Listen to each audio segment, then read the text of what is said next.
Hello. Oh, Hello, sorry. and welcome to Nailed it. Live with the Fenimores. Oh, we're live. And we are definitely the Fenimores. We are professionals. We're something. Tonight we have an absolutely absurd show in store for you. Yeah, we've got some really good topics to cover, and we can't wait to get them started. But first, we want to let you know we're brought to you by the Heart Posture Collective. Come join us. This is a faith-filled community with wonderful people where we're doing coaching, coursework. You're going to learn, you're going to grow, you're going to get closer to God, but most importantly, wonderful fellowship. Check it out, theheartposturecollective.com. Join the wait list. Enrollment will be opening soon. Join that wait list. Yeah, we'd love to see you in there. All right. So you have prepped this all day long, that you have something that you want to talk to me about, that the internet's talking about. Everybody's all a Twitter, not just on Twitter. So this is your... By the way, I'm healthy again, so everybody just better watch out for all these cheesy jokes. You in particular, sir, because the accents might come out as well. I get to mail in the night again. I don't have to worry about talking because you're going to do most of it at this point in your various characters.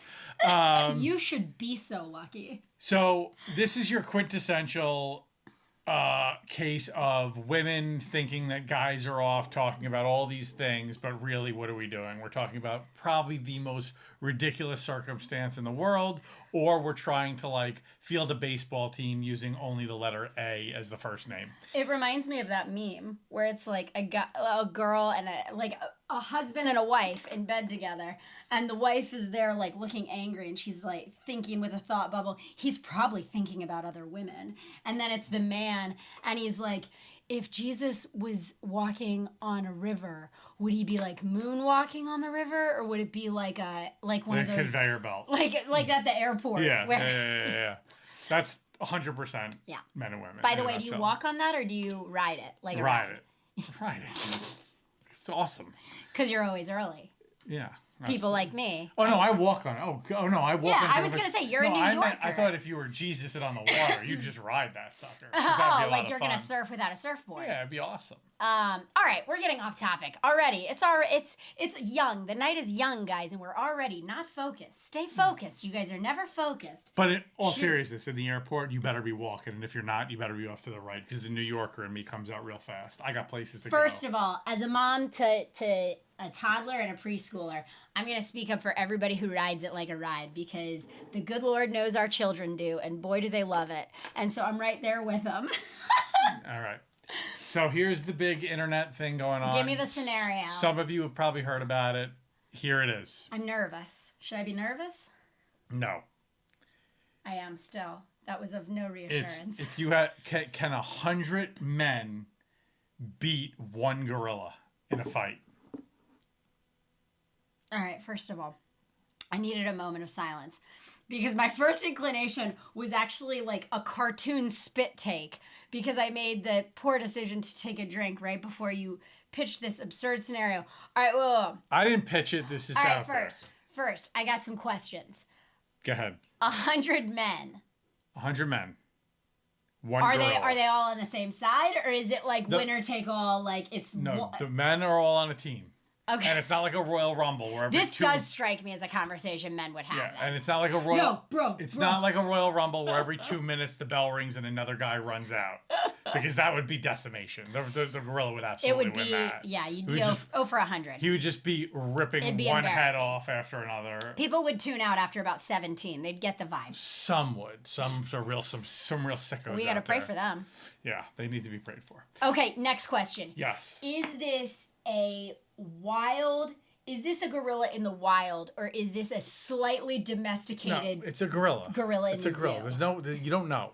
That's the thing too. It's a wild card gorilla. You don't even know.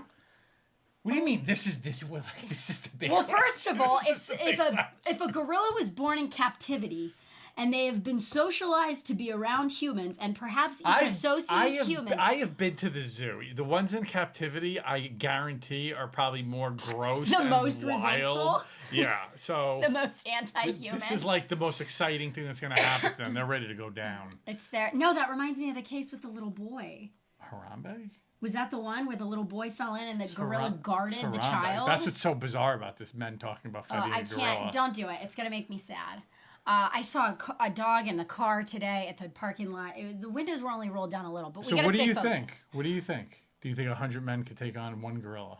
No! Working as a team, you don't think they could do it? Like jump on top of them?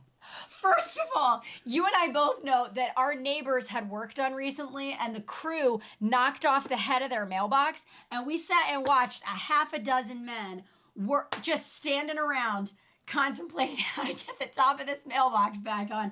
And it wasn't a quick fix, guys. I'm not going to spoil it for you, but it wasn't a quick fix. I mean, if a group of 100 haphazard men, we're not talking like jujitsu trained fighters, MMA bros who are on like creatine and testosterone supplements. All right. We're talking like 100 regular dudes. Here's no shot. First of all, here's the no shot. Here's the thing. Here's the thing. It's adorable that somewhere people think they could. You have to know going into this that you're going to lose a few good guys out there. You're not coming back 100 with 100 men. Nobody's coming back the way they started. If you even have the arrogance to think you could, that you're not going to lose a limb, that you're not going to get your face torn off, because some of the, All right. It's getting a little, but look, primates are wild. So here's like seeing the consensus of everything. People are in one camp or the other. They're like, oh yeah, definitely no problem. And then other people are like, absolutely this not. guy thinks that the guys No could chance. take it. Go figure, a man. There's got to be some sacrifices, without a doubt. Like, yeah, and here's the thing too. You gotta be ready for the sacrifices. You can't get stunned. No, but you gotta know you're gonna see some wild here's my stuff. thing. That's not realistic because we're not monkeys. So when we that's see where you're wrong. like 5 people get ripped to pieces by a gorilla, we have to be. We're not gonna go in and be. Ugh. That's where like, you're wrong. Well, I'm not because I'm a woman. Clearly, men are. I see. On a different level. I think if we knew, he made us very unique. If you knew you were in the arena and you had only one way out, and it was defeating that gorilla. I think 100 men. Okay, could make well it now happen. you've changed it because now the stakes are changed. What stake? The stakes. It's a fight. No. You have to make it happen. You Okay, but here's the thing. I thought that the option was beat the gorilla or retreat. No, there's no retreat. If you're telling me beat the gorilla or face a certain death, yes, maybe they could put up a fair, ample fight. I still am unconvinced, though. I've seen the way groups of people do things. I've been in group projects in high school. I've seen the way the DMV works through a line. So that's a group of people trying their best. Guess what? Those are the people you send out first. Tire out the gorilla. Thin the herd. You put them on the front line, waste some ammunition. In this case, some... Wait, they're not allowed to be armed people, are they? The men aren't allowed to be armed, are they? No, the men cannot be. Okay, yeah, I was gonna say. No, men, we're like rude. we're like cunning. We've got brains and planning and strategery. I mean, yeah, we have been gifted certain faculties that the gorilla hasn't, but I also think that could hold us back because it leads to hesitation, leads to overthinking, it leads to... Here's where I came down on this ultimately. Yeah, let's hear it. Because I've thought about this quite a bit, more than I care to admit. Like I said, most people have thought about this has been definitively in one camp or another. Okay. I think this would be a good sport because I think there would be a good record. I think it would be like 6-4. Who is televising this? Fox. Are they censoring things? I mean, you could probably get to pay. Here's a better question. Like a streaming service where you see everything. everything. Who are the announcers? Who are the people up in the booth? Well, now we've got John taking his best shot. Jim Nantz would be good because he'd be a very calming influence because he'd be pretty wild. You don't need somebody to jack you up in this. Hello, friends. Hello, friends. Is that him? Yeah, he's a Hello, Friends guy. Pretty impressed I knew that. I feel like I should get some points for that. So I think ultimately it wouldn't be as definitive of one way or another. I think you'd get some wins on both sides of the column. First of all, I have to shout out Beaver Creek, Ohio. That's from around where I'm from. But anyway, let's go. What were you saying? Sorry. I don't think it would be a definitive victory every time one way or another. I think sometimes the gorilla would pull it out. I think sometimes the people would pull it out. No, you got to factor in a lot of things about the guys. Were they out drinking the night before, talking? I mean, I hope talking not. A bunch of trash, thinking that they've got this in the bag, and then they show up half hungover, a little bit arrogant, but really sleepy, a little bit dizzy. Would you bet on this? The prop bets would be pretty wild. How many limbs? We're moving on. This is egregious. This is a civilized show, guys. This is a sophisticated media operation here. We're a serious show. We take things seriously. Stan is going in for the back. Stan is trying to tickle his foot now. Stan is now missing two arms. Gone. Stan is gone. We've lost Stan, everyone. We've lost Stan. This is the most absurd conversation I've ever had, certainly on camera, and it's about to get even crazier. Are you ready to hear the thing that I witnessed today that I haven't even told you about? Your mic can't be off to the side. That's not how mics work. Sorry. Did everybody hear me? Can everybody hear me out there? Sorry. Go ahead. We wouldn't want to deprive you a moment of this sparkling commentary. Okay. So first of all, you guys need to know, I have not told my husband this story yet at all, which for anyone married who's married like we are, like you should know that at the earliest red light, I was going to type him this story, but I held it. I reserved it so that everybody could experience this story at the same time. And so today I was pulling our kids through the McDonald's drive-thru to get some ice cream. They're not paying for that little placement of their name. I sure wish they would, though. If they contacted me, I probably wouldn't turn them down. But that's where we were. We were getting ice cream at McDonald's, and we were going through the drive-thru. And I saw, to date, one of the most absurd road rage scenarios play out in front of me. And it's going to start like this. Are you ready for the story? No, I don't think so. All right, well, get ready. So my window's down because I'm waiting the cones, guys. And yes, I did order 3 because I like ice cream cones myself. So for those of you counting at home. So there I am. I'm trying to get the cones back to everybody. And one for me. When I hear somebody lay on their horn, probably like 15 seconds straight, like which is a long time for a solid horn. 5 seconds is a long time. It's a long time. And what I gleaned had happened was, all right, so there was the turn coming out of the parking lot of McDonald's. Okay. And it merged with a real actual kind of side road going into the shopping plaza. And so what had happened... So let's be clear. Out of the parking lot, it merged with a real road. It's fascinating. All right. Anyway, now I'm talking to you guys. All right, this story's for you, not him. Don't pay attention to him. All right, so there was like a red half SUV, one of those little SUVs, like a hatchback or something. I couldn't tell. There were bushes. Fugazi. And the red hatchback pulled out, this is what I gleaned, this is context clues, pulled out in front of the gray SUV in front of them. Abruptly. The gray SUV slammed on their brakes, leaned on the horn, and then the red hatchback did something interesting because as I was watching, and the young lady and I at the window were both watching, we had a bonding moment. And first of all, let me premise this. I don't normally like situations with high conflict. I've seen them before. I've been in them long ago. Like, I don't like situations of high conflict. It almost reminded me of the movie theater when I was pregnant. Who was I pregnant with, the first or the second? Remember that when the fight broke out in the concessions area, and I was like, "Not today, devil." That was after COVID, so I was. Yeah, people were just getting used to seeing each other in public again because we were up in New York. And so, when was it? It was number 2. Okay, so it was our second son. So I was pregnant with our second son, and quite pregnant. And a fight breaks out in the concession stand, and I'm like, "Not today, devil. I'm going outside. My baby's not getting that adrenaline and cortisol pumping tonight." And then after a few moments of literally, I think, eating his popcorn and watching to kind of gauge the situation, then he emerges. He wanted to get the lay of the land. I paid for a show. I was going to get a show. Okay. So, anyway, I've been judgmental of that until today because when this played out, my first thought was, I got to get out of here. And then I saw who the 2 participants were because the brake lights went off in the red hatchback, which means the car went in park. And I saw the driver get out. Now, meanwhile, I saw the driver of the gray SUV. This was a middle-aged woman. She had hair up to here. If I saw her out, I don't know, whatever. She seemed very non-threatening. She just seemed like she was blowing off some steam with the horn. But out walked another contender, a puff of white hair, a tiny old woman, literally threw her red hatchback into park and got out to confront whoever was in the car behind her. Did she have like a hurricane? No, you I see don't. On like Fox News. I don't know. Hold on, I'm going into sleep mode. We can't go to sleep right now, guys. We got to talk about how the story ended because it only gets crazier from here. And so she gets out, and I have vibes of like that. We've watched Madagascar a time or two in our house with our kids, and that old New Yorker lady was like, bad kitty, and like hits him with the purse. Like that was the vibe I was getting. And so normally, let me just say, going back to differences between men and women, if there were two men in this scenario, I literally was like eyeing the exit, and then I saw that it was two women, and I was like morbidly fascinated with how it was going to play out. Because I don't know if you guys know this or not, but men and women have quite different ways of dealing with conflict, particularly with strangers.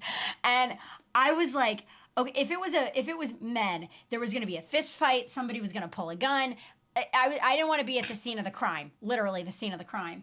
But to know that it was two women, I had to see how it played out because I knew I was going to witness the most passive-aggressive road rage incident of all time. And you might weigh in and you say, Trisha, that's really sexist. You shouldn't say that about women. And here's the thing. I'm not saying all women are passive-aggressive. I'm saying, and first of all, passive-aggressive gets a bad rap. Like you're literally saying you're passive in your aggression. Like, I don't think that's a bad thing to temper, like, the wild insanity of aggression. I think passive-aggressive means you're being aggressive in an inappropriate moment, like passively. Well, let me tell you, Like if we're you're having a lovely dinner and you're me like, oh, your eyelashes look lovely. If you're judging me for calling this passive-aggressive road rage, buckle up, no pun intended, because I literally witnessed the most passive-aggressive road rage exchange that you can imagine.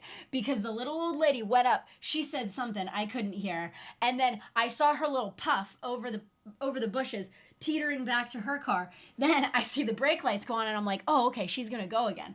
But the lady puts on the horn again. And so the old lady in the red hatchback, she just sat there. She sat there. You know why? Because she was able to just turn her hearing aids down.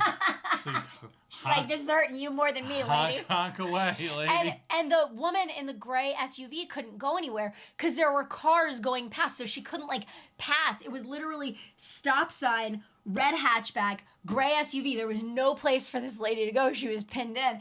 And so for me, I was like, all right, what's going to happen? But then I had to go. I mean, at this point, all of McDonald's staff was like at the window. Like the young lady who I was watching with, she had actually called over 3 other coworkers to be like, guys, come over and look at this. Absolutely. And so I was like, all right, you guys enjoy the show. I got to go.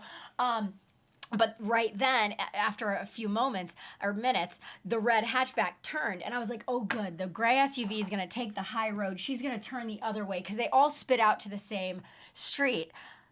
Guys, the gray SUV did not take the high road. She followed, and the red hatchback, she wasn't backing down either. So she went about 5 miles an hour. And when I saw this dynamic start to play out, I was like, I'm going to turn in that direction.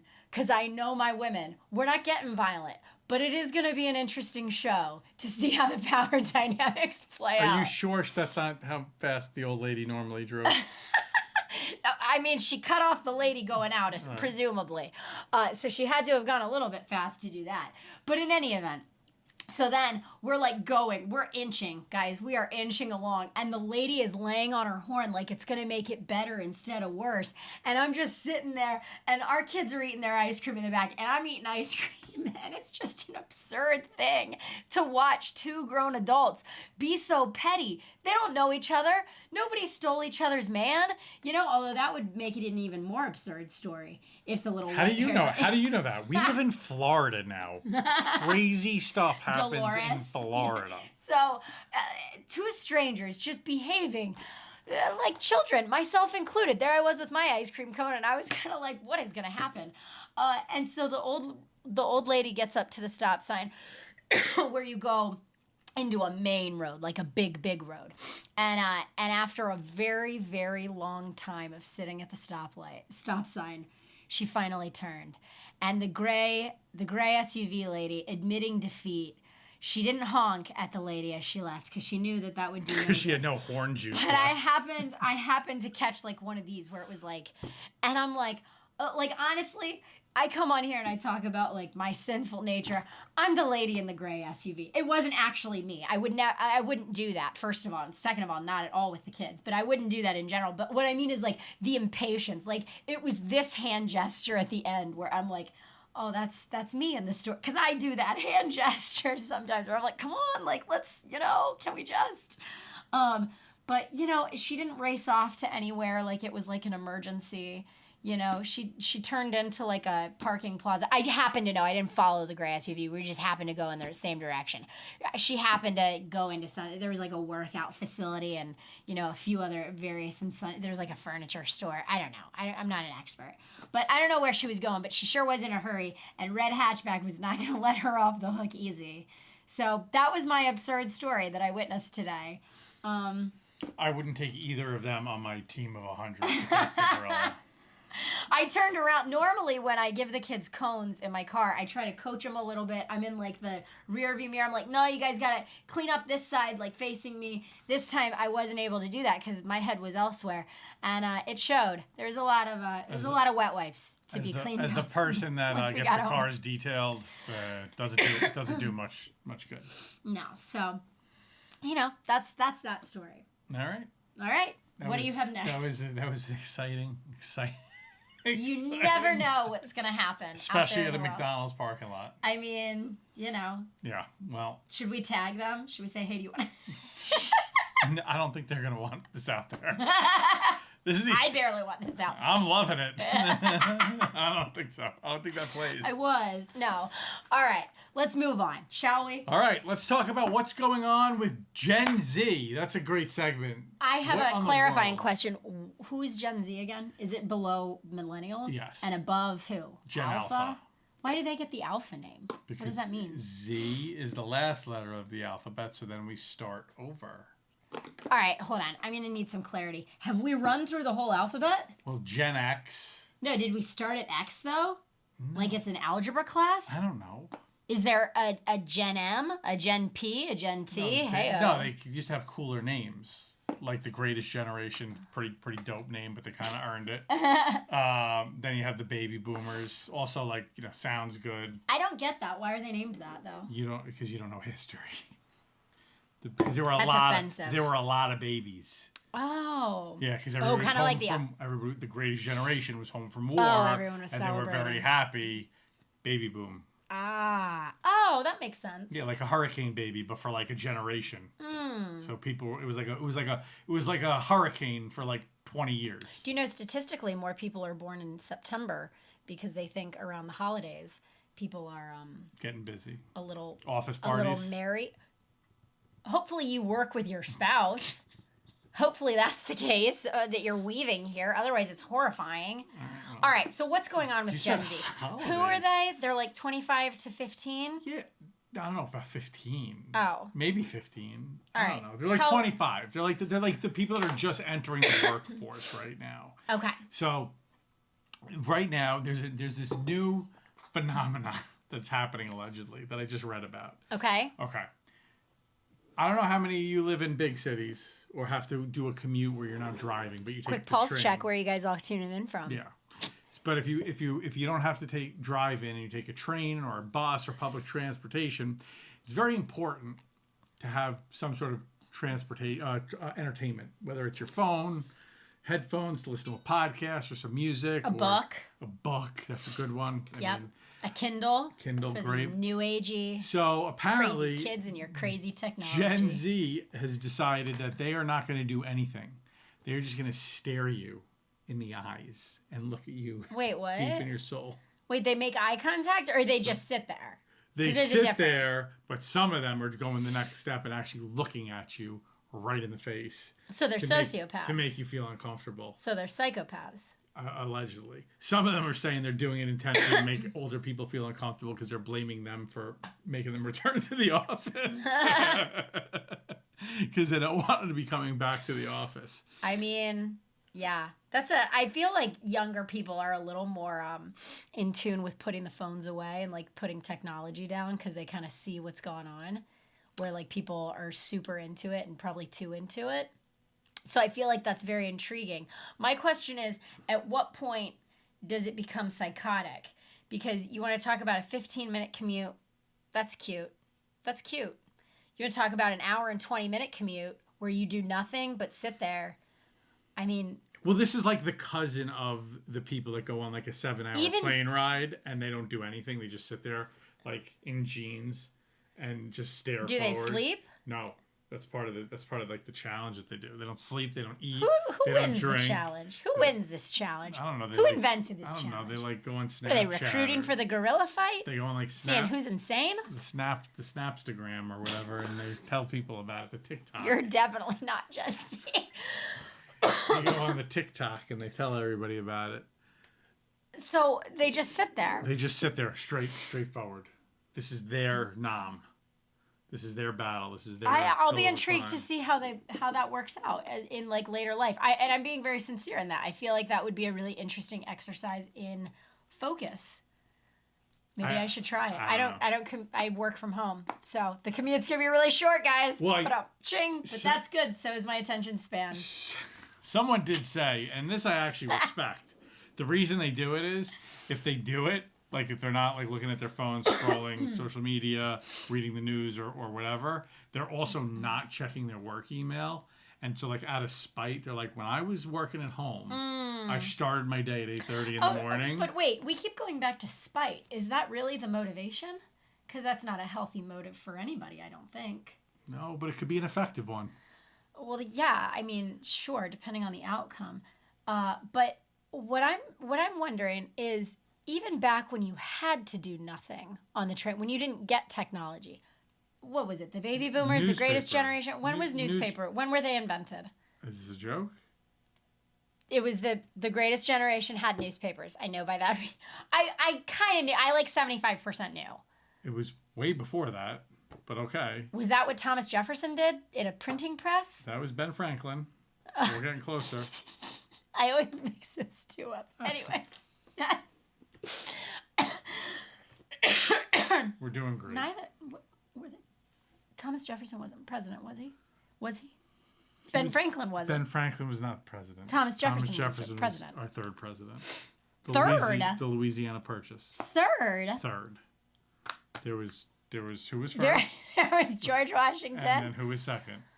I want to say John Adams, but I feel like that's wrong. Oh, okay. What's interesting is we've been to all their houses. Who's the other guy's house we went to? The little one, the teensy one. James Madison? Yeah, his house was small. But that's okay. You know. He was small. Was I think our shortest president. 5'5". Oh, good for him. Representing us shorties out there. He also wrote the Constitution. I thought Thomas Jefferson did that. He did the Declaration of Independence. Who's on third? Okay, so what were we talking about? Oh, the fact that they didn't use technology. But even when you didn't have technology, you still had like a newspaper. You still had something to read. You still had like some love poem that your wife wrote you or something. I don't know. A Dear John, as they call it, with a swack. Sealed with a kiss. They like would... Swack? Swack. Sealed with a kiss? Yeah. I haven't heard that phrase since I've been about 9. Well, you're welcome.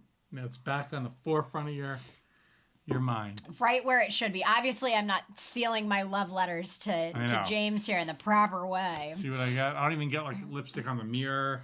Now, people in the comments are talking about boredom. And I had an interesting exchange with our older son that I didn't tell you about. Oh, boy. Okay, so guys, you need to know a few things about when I grew up.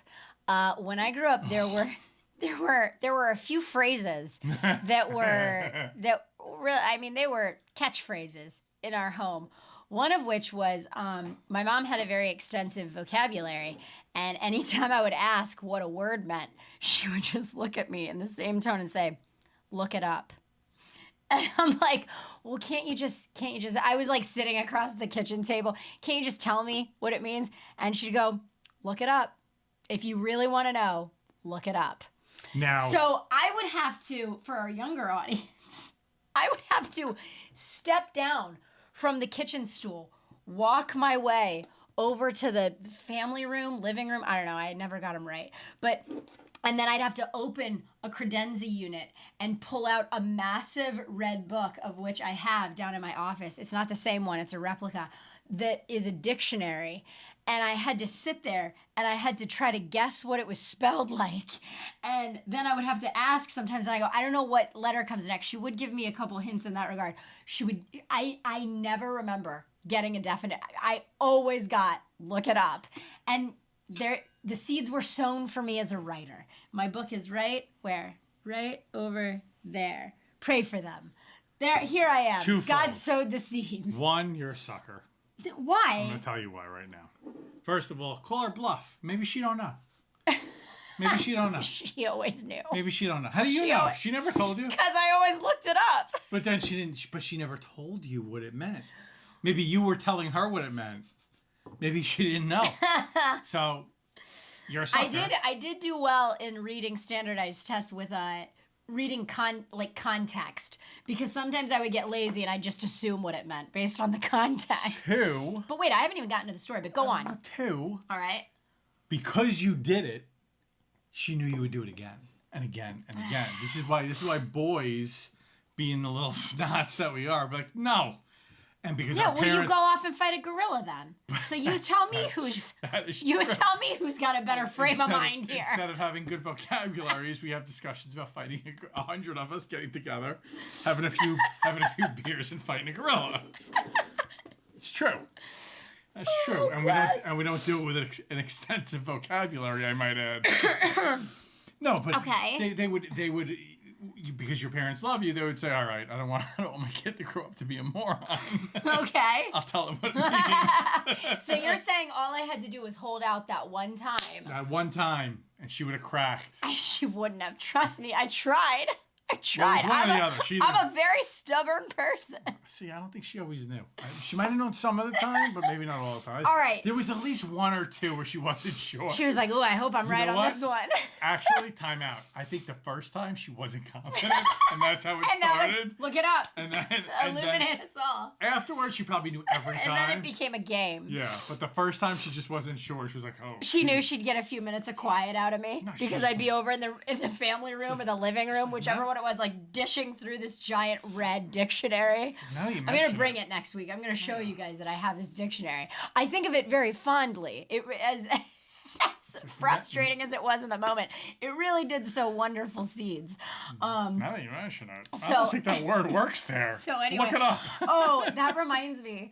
So I like words, and during one of our first disagreements as a couple, I said something about like, your way about you right now is just very nebulous. No, you said I have a nebulous aura. Well, I didn't mean it in the New Age aura. I just meant like a nebulous way of, yes, a nebulous aura, but not. I was a Christian. I was way. Yeah. I just meant like a nebulous vibe about you. We weren't about to go buy crystals. In the middle of a disagreement, one of our first, I go, you just have a very nebulous aura about you right now. And he just like threw up his hands and he's like, what? Like, what did you even just say? What does that even mean?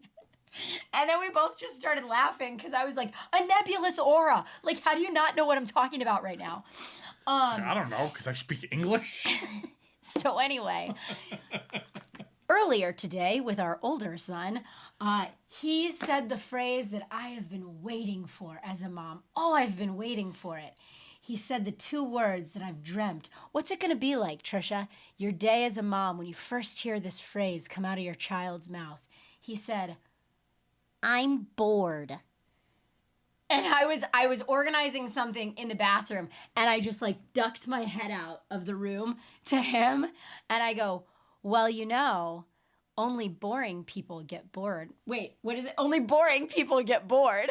It would be amazing if after. Which, by the way, that was a catchphrase. That was a catchphrase that I grew up hearing. To repeat that phrase that your parents used to tell you. Not my parents, my mom. It was like, because she was an art teacher, and it was a lot of like creativity, and I never got coloring books. I got blank pages because I had more than enough creativity to fill a page. If after all this time you finally got to unload that phrase and you fumbled it. Like I just did right now? Yes. No. In the moment, I delivered it seamlessly. Oh, you know, only bored people get boring. No, that's not it. No, I've been waiting. Say it again. This was my Spartacus moment. So I like peered out from the door and I was like, well, you know, only boring people get bored. Because I cannot tell you how many times in the line at the post office, and I say, like, I love my mom, and like there were so many gems from childhood, but these were the catchphrases where it was like, only boring people get bored, Trisha. She'd tell me as we sat at the doctor's office, as we stood in line at the post office, and it really was like a mind explosion for me as a kid, where I was like, oh, I better not be bored then. And so then I just developed ADHD, and I'm never bored now. This is how you become a writer when you have a teacher as a mother, and this is what you get from an Italian family. Mom, I'm bored. Dad, I'm bored. What do you want from me? What do you want me to do about it? You're bored. Go do something. Forget me. What do you want from me? That's what I would get. And so I said it to our poor sweet son. I'm never going to say it again because he paused, and then I saw a shift in his eyes when it like settled in, and he goes, no, I'm not boring. And then I like rushed to reassure. I'm like, no, honey, baby, you're not. Mommy just said that. That was just something mommy grew up hearing. It doesn't mean there's so many things to do. You could never be bored. There's a million things to do at any point in your life, including like right now in this moment. You don't need to be bored. There's a million things to do. Anyway, I feel like, hold on, wait, because at one angle. Can you listen?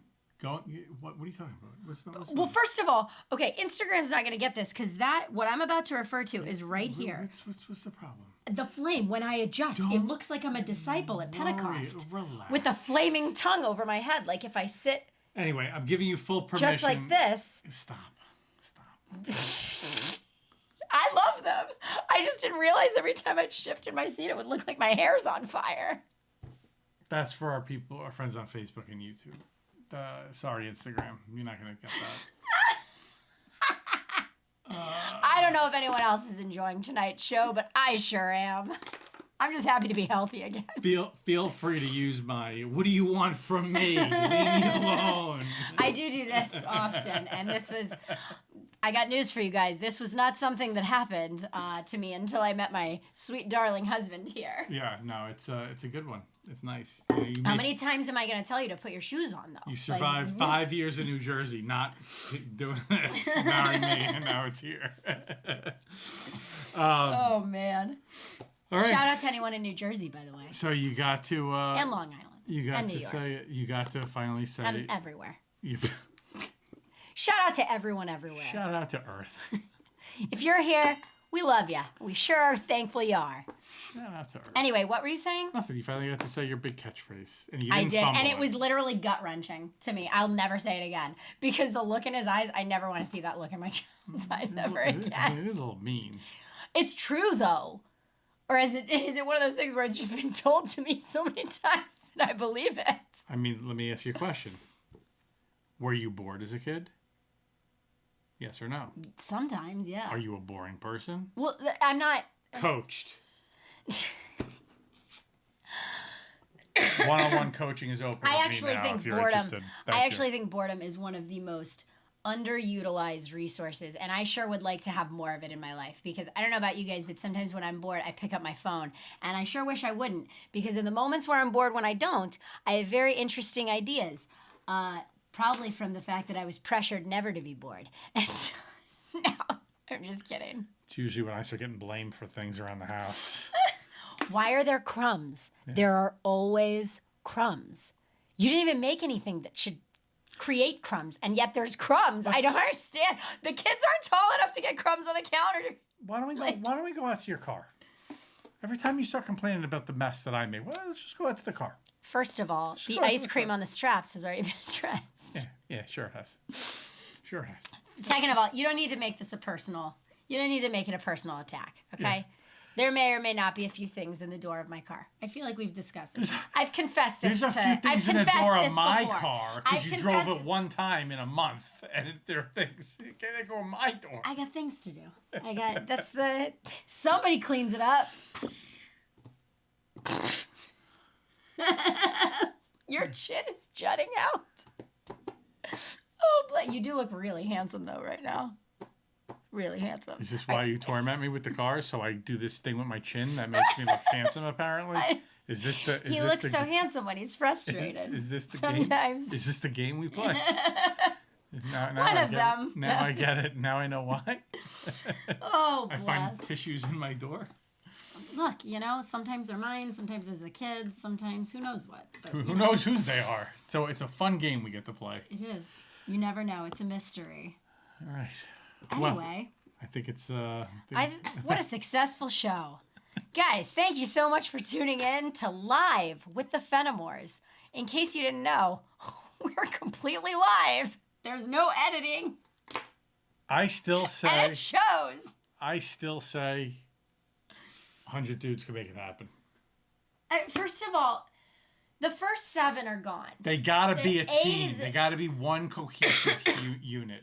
I need to know, are they surrounding the gorilla? Are they going in a line? They Are can they do going... whatever they want. No, I need strategy. You have a hypothesis. You need to back it up with like a real they strategy got a that you think is strategy. going to work here. Yeah, they can have a strategy. They're gonna Do have they a have strategy. tools like a ladder? No. Then, Bare hands. sweetheart, I love you so much. You're one of the most brilliant people I've ever met. But honestly, Do you know how many people 100 people are? Have you seen how tall a gorilla is? We've been to the zoo with the boys so many times. I mean, granted, they're usually sleeping against the glass, but like, they're big. I've seen the hands. They're giant. Yeah. Yeah. No chance. No chance. It's gonna happen. No chance. Especially when he gets like irritated, which is going to be quick. Because there's 100 guys, so someone's leaving the toilet seat open, somebody's leaving crumbs. I just felt like a 1990s stand-up comedian, but with the genders reversed. Like, ladies with their high shoes and their fancy hats or whatever they... I don't know. That's gonna be all for us tonight. Thanks so much for tuning in. I think it Once again, was too much from us tonight. We're brought to you by the Heart Posture Collective. We sure are. See- Shout out to the HPC members. Yeah. Especially the Genesis founding members. We saw Erica, we saw Kelly, we saw Julie, we saw Samantha. I'm sure that there were more. I happen to not see everybody in the comments. But if you're an HPC member, we sure do love you and are glad that you're here. Over there somewhere. Yes. And head on over to the heartposturecollective.com to join the wait list for the next time the enrollment window opens. Yeah, and it's only open for a short time, so keep your eyes open because it's an amazing place with amazing people for fellowship, coaching. Long form teaching, seminars. Yeah, it's a lot of fun. A lot of things. And a lot of All the coursework. things. All right. We will see you guys next week, 8:45 p.m. Eastern Time on Wednesdays. Yep. Be here. That just rolls off the tongue. We chose the longest day. I mean, I like it. I don't know what your problem is. It's not like 5 o'clock on Monday. I think it's like awesome. 8:45 on a Wednesday. We will love it. See you Thank next you for week. tuning in. See you next week. Have a great week, everybody.